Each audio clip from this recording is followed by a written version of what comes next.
Okay, mayroon na naman panibagong magnanakaw sa Antipolo City. Mananalo naman congressman anak ni magnanakaw Akop. Ha? Sabi nga, hindi, mabay si Akop. Nagbibigay ng ganito, mga notebook, yes, totoo yan. Naniwala naman ako niyan eh. Kaya lang ganito yan eh. Pakinggan nyo ha. Iyo, akin. Iyo, akin. Iyo, akin. Iyo, akin. 10,000 iyo. 10,000 rin ang kanya. Di ba? So, sinong mas malaking pera? Di si Akop. Habang may project, may nakaw. Ganun lang kasimple mga kababayan. Kaya, kayo mga kababayan, mamamatay ang ama mo na magnanakaw o mamatay ang ama mo o magulang mo na may prinsipyo. Alin kayo diyan? Ha? Mga kabataan. Ngayon, kung mamatay ka, mamatay ang ama mo o mamatay ang parents mo o mahal mo sa buhay nang may dangal, or mamatay ang parents mo o mahal mo sa buhay na walang dangal, alin ka sa dalawa? Doon sa walang dangal, buhay milyonaryo ka naman. Kayo na ang maghusga doon mga kababayan. Maraming salamat. Okay, may issue ngayon na sinasabi nila 18 Marines na inimbestigahan nila na ang nasa likod ay DDS. Ngayon, ang pinapalabas na naman nila, PGMA. Ano bang totoo?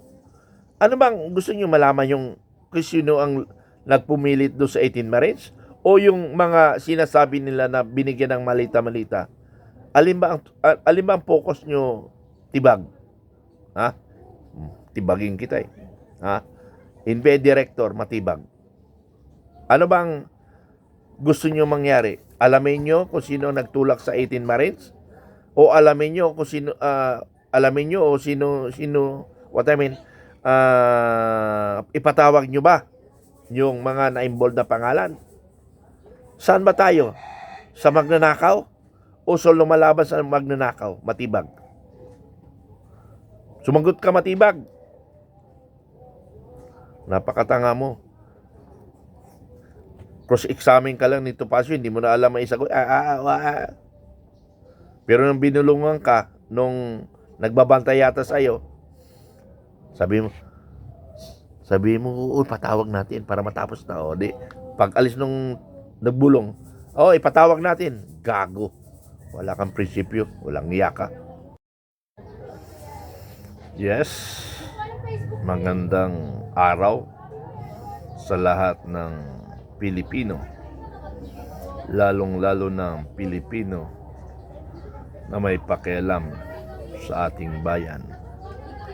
Muli, balikan natin ang mga issues na hindi natapos-tapos tulad ng 18 brave soldiers at marami pang iba. Dito sa 18 brave soldiers, ang daming lumalabas na kesyo ganito. Pasensya lang kayo mga kaibigan na piyesta sa amin, piyesta sa aming Nayon. Bagong Nayon 2, Barangay San Isidro, Antipolo City.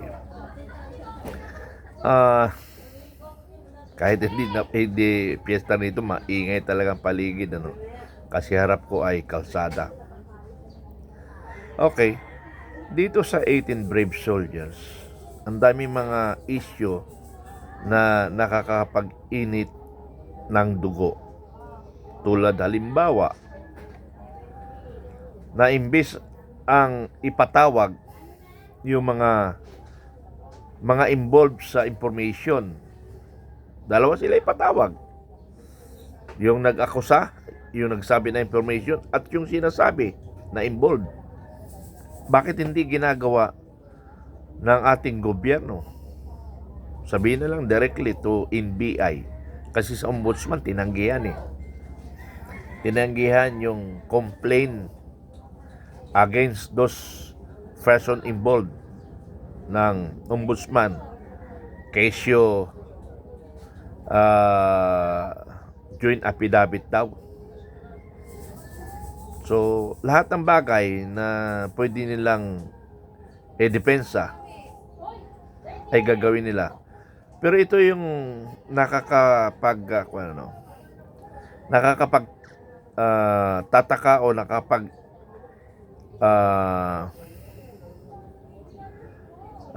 alab ng galit, dahil ikaw na yung nagreklamo, ikaw yung nagbigay impormasyon, ikaw pa yung kakasuhan. Yan yung administration ngayon ni Bongbong Marcos. Baliktad din, hindi yung manaobserbahan mga kababayan. Baliktad na ngayon eh. Huwag ka magsabi ng katotohanan, kakampi ka ng gobyerno. Pero pag nagsabi ka ng katotohanan, kaaway ka ng gobyerno. Meaning, baliktad na. Defensive ang gobyerno, ang offensive ang taong bayan. Paano explanation nun, no? Dahil yung mga sindikato ay yun ang pinoprotektahan ng gobyerno. So, ibig sabihin, ang sindikato ngayon nasa loob ng gobyerno, di ba? Tapos, ang tawag dito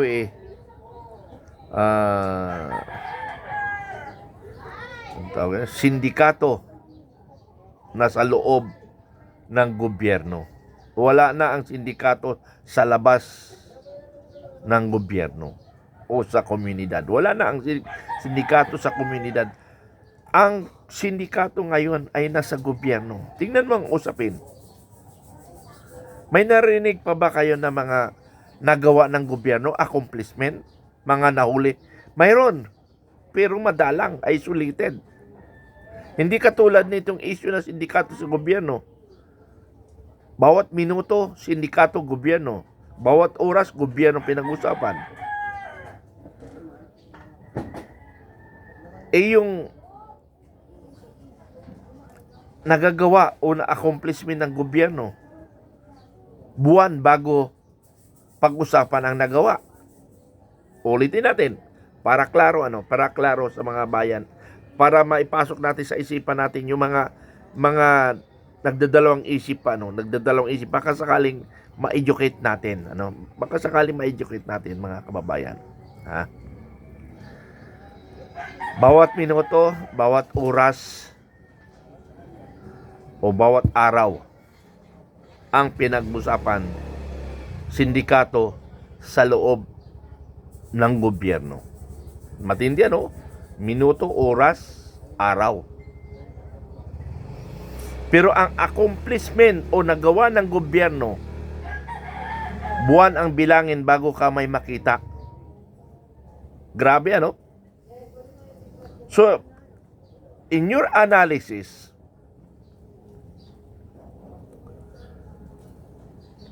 isa sa gobyerno, sa publiko, dahil minuto, ilang minuto ang isang oras? 60. Ilang oras sa oras? 24 hours. Isang araw, ilang oras?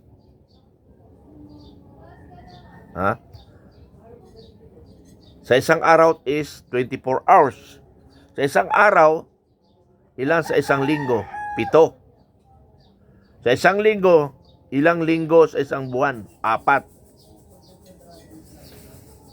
So, balikan natin para maintindihan natin lahat, maklaro natin lahat. Bawat minuto, bawat minuto, oras, araw, mayroong balita na sindikato ang gobyerno. Ang gobyerno naman, buwan ang lilipas bago ka may marinig na nagawa Wala pa nga rin minsan sa isang buwan eh. Ganon ngayon ang ating gobyerno. Kaya kayo, na sinasabi nyo, kami ang nanggugulo. Nako, anong klaseng may utak kayo? Buksan nyo yung mata ninyo, isipan ninyo. O kasama rin kayo sa nakatanggap ng malita. Ito ang masaklap rin mga kaibigan. Ito ang masaklap.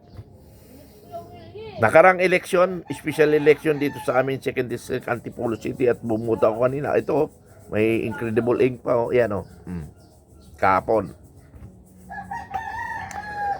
Doon sa presinto, sinasabi ko, openly, may panibago naman magnanakaw na mananalo. Kahit sino man sa kanila manalo, magnanakaw pa rin. Pero mas masaklap, ang talagang magnanakaw, ang nanalo, anak ni Akop, ni General Akop. I'm sorry for the word, mga kababayan. Kung kayo ay makaakop, sorry sinasabi ko lang ang katotohanan. Now, kung hindi kayo pabor, idibati nyo ako para malaman natin kung sino ang totoo sa atin. Okay. Nadagdagan ang magnanakaw. Ganon kasimple, mga kaibigan. Madadagdagan ang magnanakaw. Pero sinasabi ko, hindi lang si Akop ang magnanakaw. Pati mga botante, magnanakaw na rin. Dahil kinonsinti nila ang magnanakaw. Now, bakit? Sabi na hindi magnanakaw. Kasi nagbibigay doon ng mga notebook, maraming binibigay sa mga kanyang distrito. Tama yan. Pero ito, pakinggan nyo mga taga 2nd District ang Antipolo o buong Pilipinas. Sayo, akin. Sayo, akin. Sayo, akin. Sayo, akin. Halimbawa, 1,000 sayo. 1,000 rin sa kanya. Ang masaklap ganito. Kasi kalakaran ito ng gobyerno. Kalakaran itong gobyerno noong pa man na nagkaisip ako, kalakaran na yan. Pero mas matindi lang ngayon. Okay. Porsyento. Base ako sa DPWH, yung sa COA requirements. What time nangyayari sa mga bidding.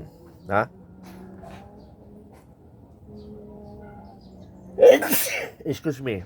60% ang napupunta sa bulsa. 40% ang na ibibigay sa taong bayan. Or minsan pa nga 35%.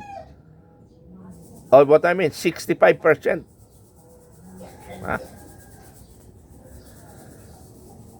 Ang nakawan. Grabe talaga. Grabe. Grabe ang nakawan sa gobyerno. Iyan ang kalakaran ng gobyerno. Hindi ko sinasabi sa Marcos lang. Almost of the administration. Pero mas grabe nga lang ngayon. Kaya ang gusto ko, mabago man ang sistema, hindi sa prosesong darating ang 2028. Kahit sino ang mananalo na Pangulo ng Pilipinas by 2028, kurap pa rin ang Pilipinas. Sinasabi ko sa inyo yan. Kurap pa rin ang Pilipinas by 2028. Hindi niya kayang baguhin abruptly. Kailangan talaga ng revgob o reboot ang ating gobyerno. So, yan, ganyan. Dapat nagpapaaraw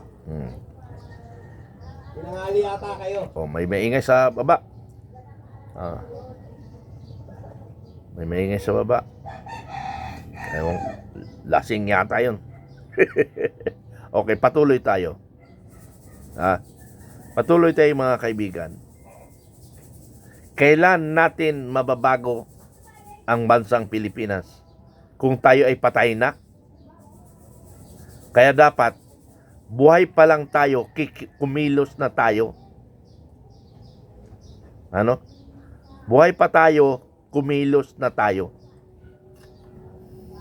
Para yung buhay natin ay may gamit na pakinabangan ng taong bayan.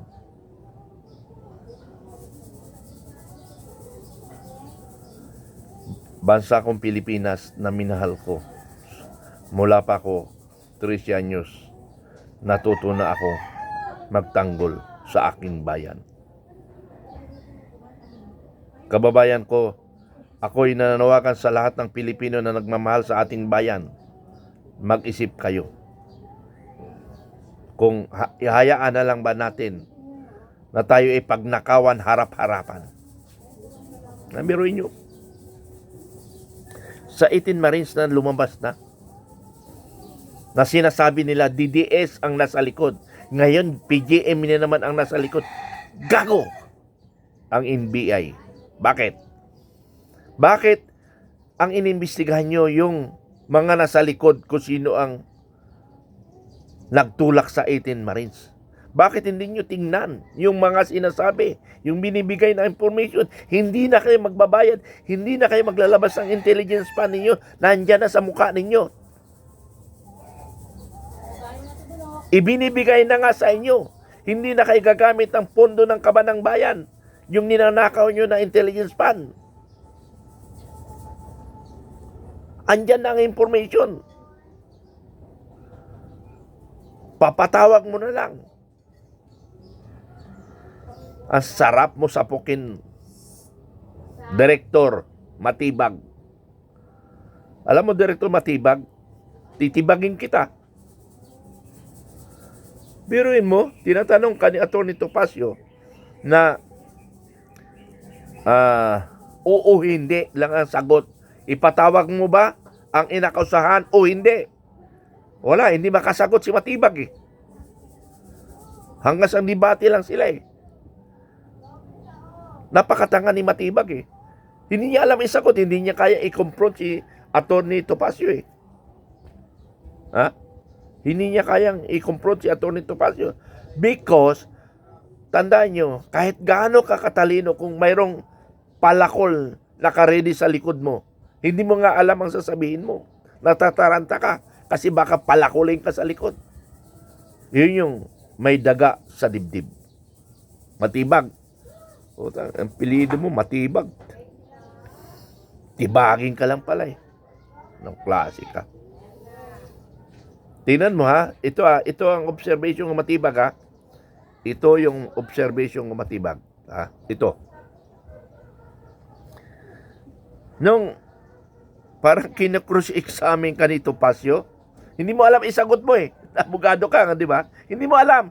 Bakit? Hindi mo alam. Dahil mayroon na sa likod mo. Palakol. Now, kung magkuhan ka lang sa iyong kaalaman, kaya mo sagutin yung question ni Kwan, ni Atty. Topacio, yes or no lang eh. Pero, nung binulungan ka ng isang lumapit, hindi ko alam kung yun yung bantay mo. Binulungan. Narinig ko yung bulong eh. Sabi mo na lang, oo, para matapos ang usapan. Pagalis nung bumulong, ang sabi ni Matibag, okay, ipapatawag natin. Tingnan mo. Di na ito sila nito Topacio kasi ipapatawag eh. Hindi na ito ang debate. Ngayon, kung hindi nga sasagutin ni Matibag, hindi matapos ang pag-uusap nila. Hindi niya alam eh. Kaya bunilungan. Oo na lang sabi mo para matapos na. Diyos ko naman. Mga bobo talaga ito nasa gobyerno ngayon eh, no? Hindi ako matalino. Tandaan niyo yan. Pero matalino ang aking isip para sa mga mandurugas. Mayroon naman ako writer kung paano gawin sa inyo eh. Pero yung talino ko, paano nyo gagawin ang Pilipino, yan ang hindi pwede sa akin, mga gago. Okay, anyway, mahaba na yung aking paliwanag, no? So, mayroon naman na dagdagan ng magnanakaw sa Antipolo City na ngayon DDS daw, ngayon Gloria Arroyo na ang pinagbibintangan na sa likod. Mga tarantado sila, no? Maraming problema ang bansa. Maraming problema ang bansa. Kaya bayan ko, gumising tayo. Hello mga kapensyuner. Magandang umaga sa inyong lahat. At sa lahat ng Filipino subscriber. Filipino Guerrilla Forces. Ito ay patungkol sa pensyuner. Ano? Magandang balita. Kahit nahuhuli na, maganda pa rin balita dahil nag-feedback na sa akin ang PGMC, ang Pension Credit Management Center. Ngayon lang nag-feedback sa akin na kunting kimbot na lang daw. Sinasabi nila na ngayong araw malalaman ang decision. Ano? So ngayong araw malalaman natin kung kailan o ilalabas na ang increase natin. Ngayon sa differential ng 2 months, tinatanong ko pa rin kung isasama. Hindi pa nasagot yon. Pero ang nasagot lang sa akin ay ngayon malalaman natin kung kailan may isasama yung kung kailan ilalabas yung increase natin. Ano? So, yun lang mga kasama, mga kapensyuner. Ano? Kasi marami mga fake news na lumalabas na sinasabi nung Friday pa. So, para to be sure, nag-chat ako sa PGMC at nag-feedback naman sila sa akin. Okay, maraming salamat sa inyong pagsusubaybay. Hintayin natin mamayang gabi siguro magpi-feedback ako. Maraming salamat.